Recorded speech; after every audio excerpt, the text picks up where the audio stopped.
thank you, Denny. Thank you to the National Prevention Science Coalition for inviting me to share some thoughts with you. And my job in this, let's see. Oh, I need to put, it would help if I did this. You won't forget me on the evaluation form because I'm the guy who's going like this while I'm waiting.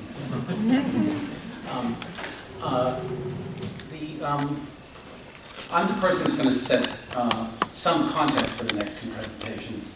And first of all, I want to call your attention to another event tomorrow that may be of interest to you. In your folder, there is a notice of on Brookings Station area of an event at the National Press Club in which a number of poverty researchers from the left and the right are issuing a report called Opportunity, Responsibility, and Security, a consensus plan for reducing poverty and restoring the American dream. And it very much is in the spirit of what the National Prevention Science Coalition proffers, which is how to take evidence-based approaches, found them on more consensus values, political values, that the 80% of the people in the middle of the country can respect and live by, and do things from there. My job today is more limited than that. It's to describe something about the root causes of poverty and its effects on children and youth. And I'm going to begin by talking about the nature of poverty. Poverty is a short word, but it's a very complex concept. Who knows what the federal poverty line for a family of four is right now? Many people in this room do. Somebody stick up your hand and tell us. Yes? About 24 grand. About $24,000 a year for, pardon me? Is that what you said, $24,000? Yeah, about 24,000. Yep, about $24,000 a year for a family of four. In my neighborhood in New York City, $24,000 doesn't go nearly as far as my birth home, Memphis, Tennessee. And it doesn't go as far in Memphis, Tennessee as it does 30 miles outside of Memphis in a more rural area. So we have a single federal poverty line, but variation in the cost of living all over the place. So I'm going to describe a little bit about the nature of poverty. The official poverty level is $24,000 a year in the United States, and that is a measure of what's called absolute poverty. And what is absolute poverty? Absolute poverty is founded against an objective, verifiable external number. It began in the 60s in the United States when they tried to estimate what did it cost for a family of four to barely get by. And then it was figured in a certain way. Today, the absolute poverty line is $24,000, but I'm going to try to convince you that that's only one of many important numbers. It's about $18,000 for a family of three, and there's economies of scale the higher it goes up.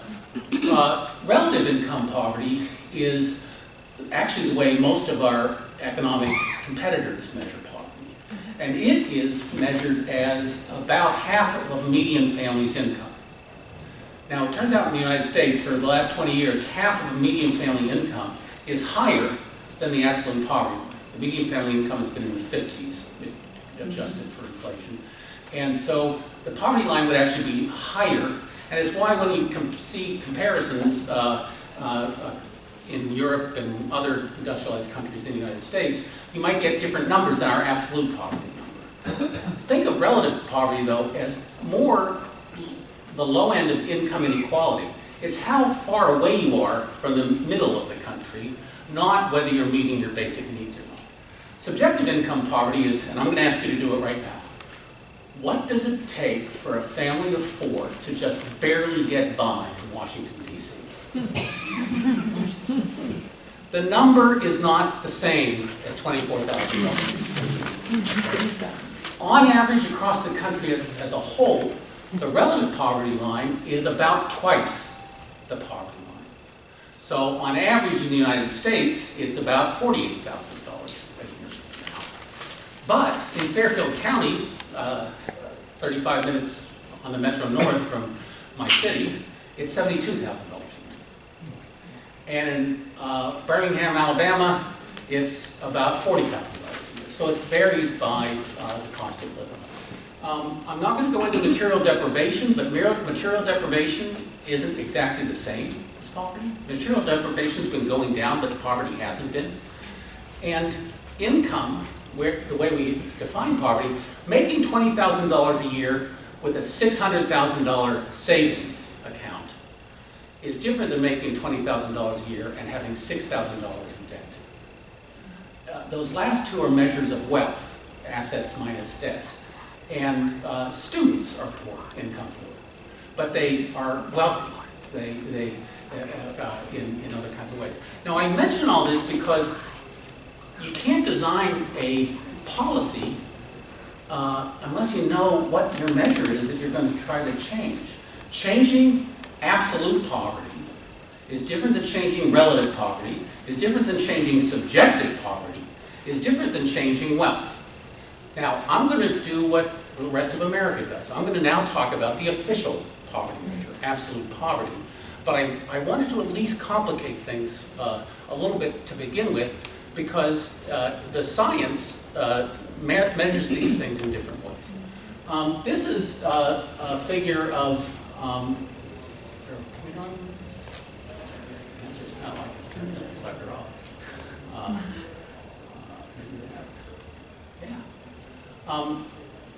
This is a measure of official poverty rates for kids in three types of households, in two types of households, kids in single mother households, all children, and then the elderly. From 1959, 9 years after I was born, to 2014, approximately 3 years before I planned to go off into the baby. And sorry about that. You see two things. The first is that the national child poverty rate now is about 22%. That's this figure right there. The elderly is about 10%, and children in low-income families, in single-parent families, it's about 33%. Okay? You see two things. One is that among the elderly, poverty went down dramatically from the 50s to the 70s, and still did a slight lower slope. Child poverty actually was lower than elderly poverty back in the 50s, and they've crisscrossed right around here. And now elderly poverty is much lower than child poverty. Child poverty has been going up, and the poverty of single-parent families is higher than that. And you see, in general, a trend through 74 of downward slope in poverty, and then put the poverty rate following the business cycle. All of those squiggles are during periods of unemployment, poverty goes up. During periods of full employment and robust economy, it goes down. So it's a very dynamic situation nationally. It's also very dynamic in families. Families might average $20,000 a year over a decade, but they may make $10,000 one year and $30,000 the next. And income volatility is also very, very disruptive for kids. There's so many measures with the official poverty line, though, that we really need to think about alternative measures. A National Academy of Science report back in '95 said the poverty measure as it was defined officially back in the 60s is broken for two reasons. The first is there are many more benefits and transfers that families get than they got then. And those benefits and transfers aren't actually counted as income in the official poverty count. This drove conservatives nuts. They believed that, and they were right, that without taking transfers and benefits into account, we were miscounting the number of poor.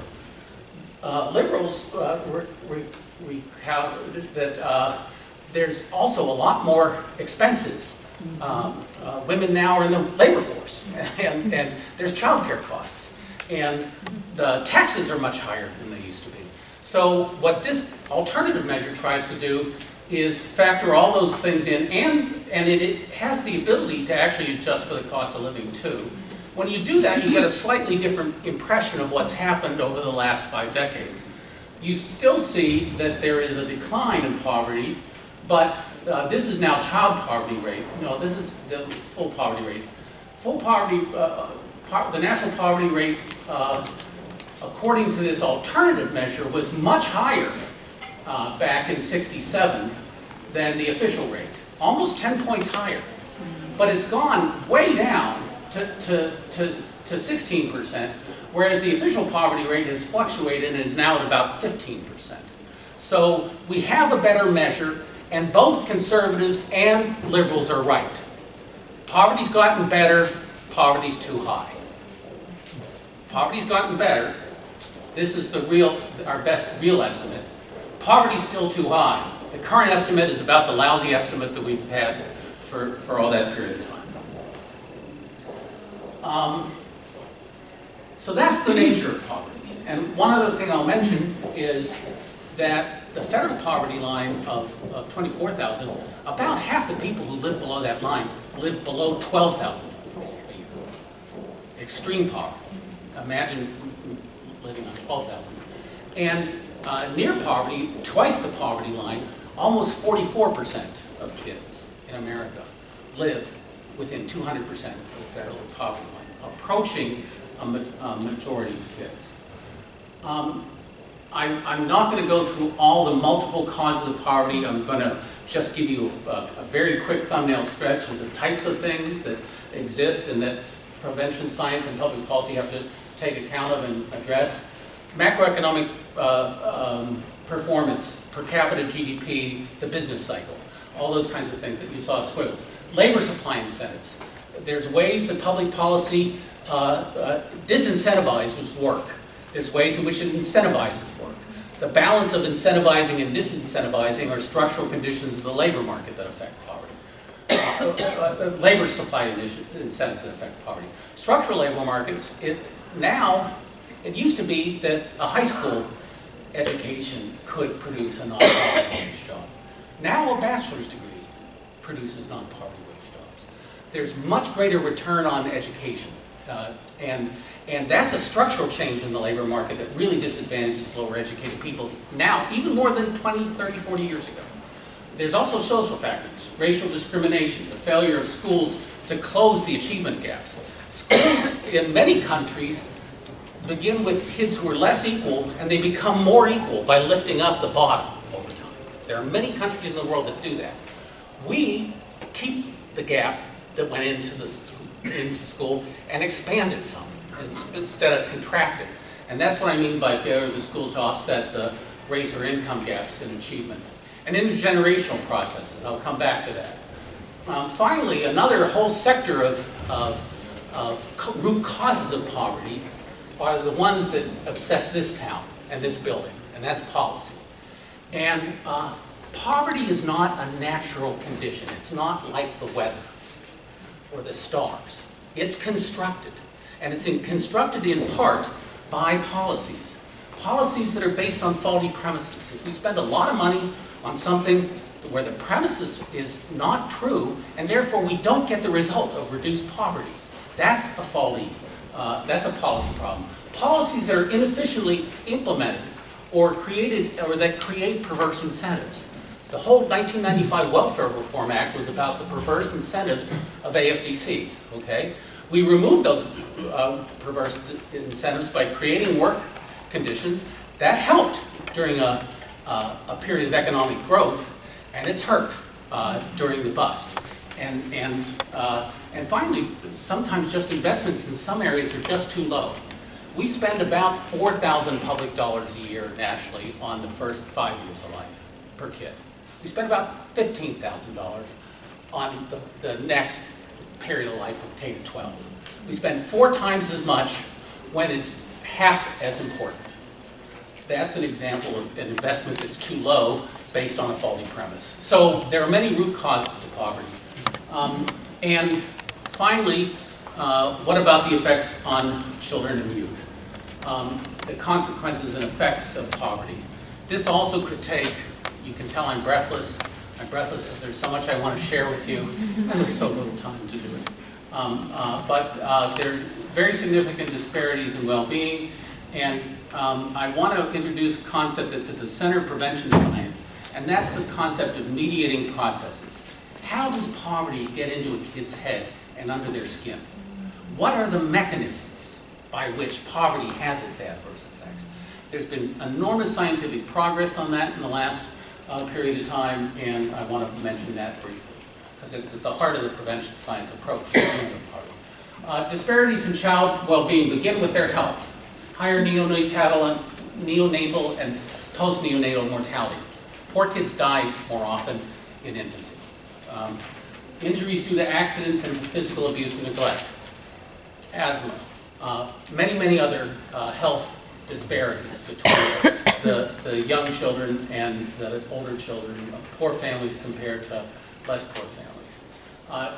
In development, not just in health.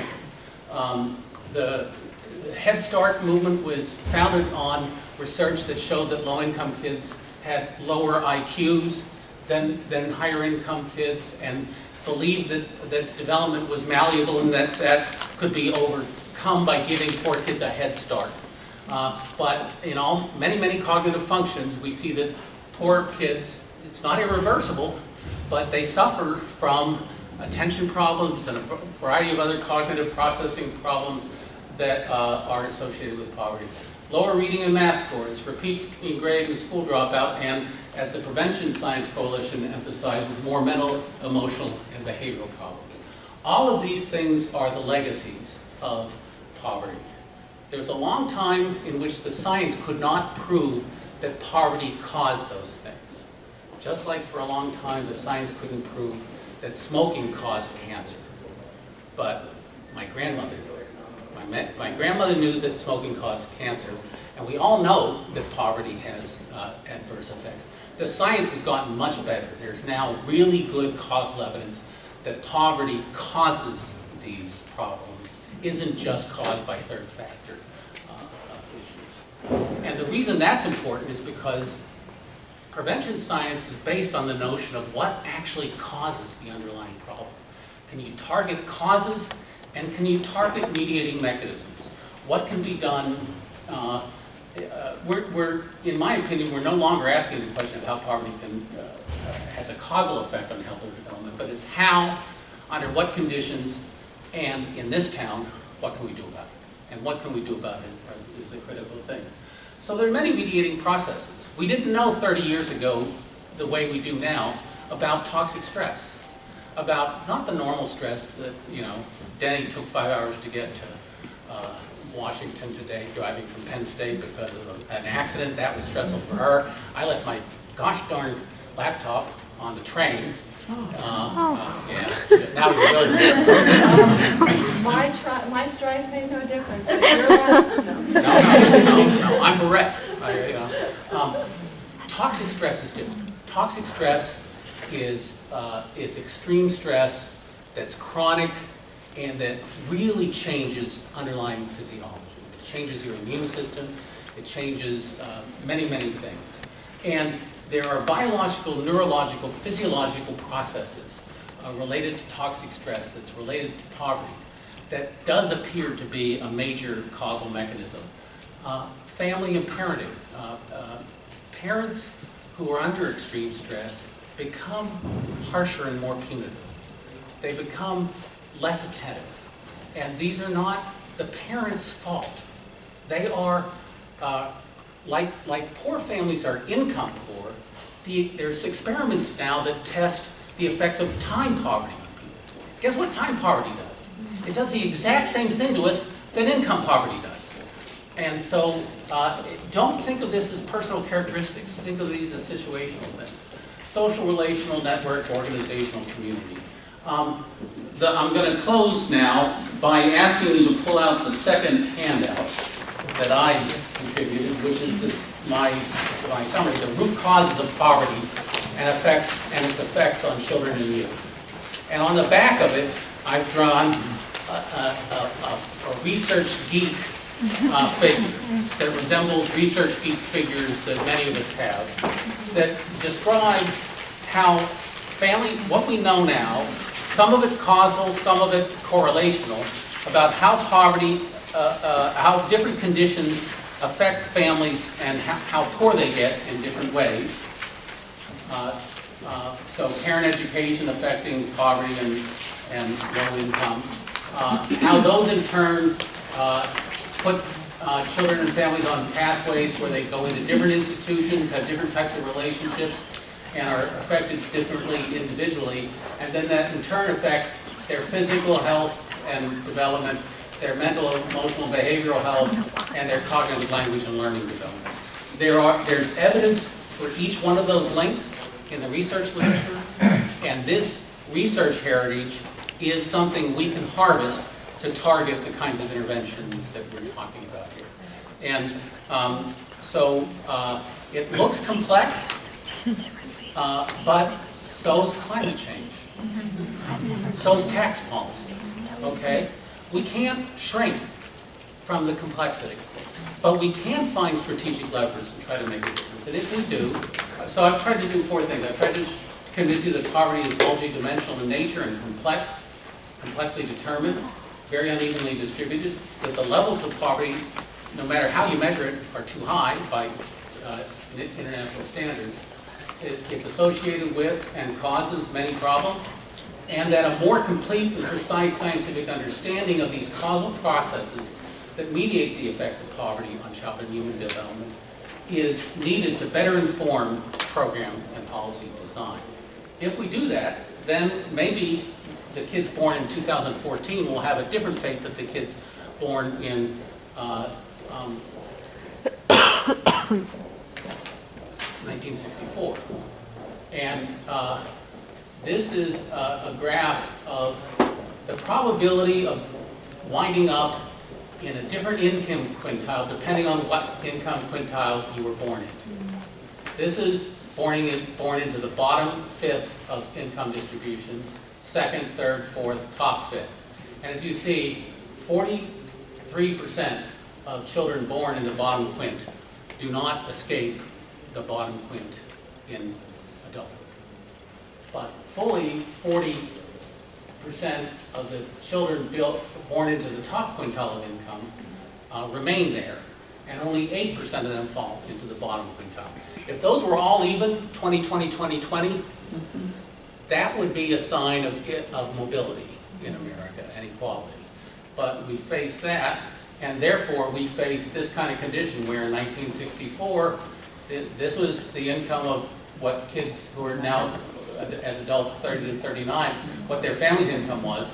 This is their incomes when they're 30 to 39 in 2014.